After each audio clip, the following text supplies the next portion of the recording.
Welcome to our tutorial on how to create a thread on Twitter using your PC. Let's walk through the steps together.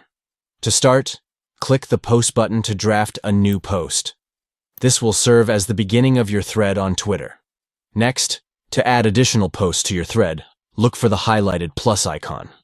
Once you enter text, the icon will illuminate, indicating that you can add another post. This feature allows you to seamlessly continue your thread with multiple tweets.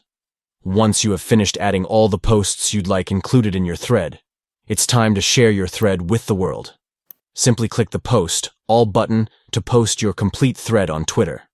This step ensures that all your tweets are published together, providing a cohesive story for your followers. By following these steps, you can effectively create engaging tweet threads on Twitter, enhancing your storytelling capabilities and boosting your engagement with your audience. Thank you for watching, and happy tweeting.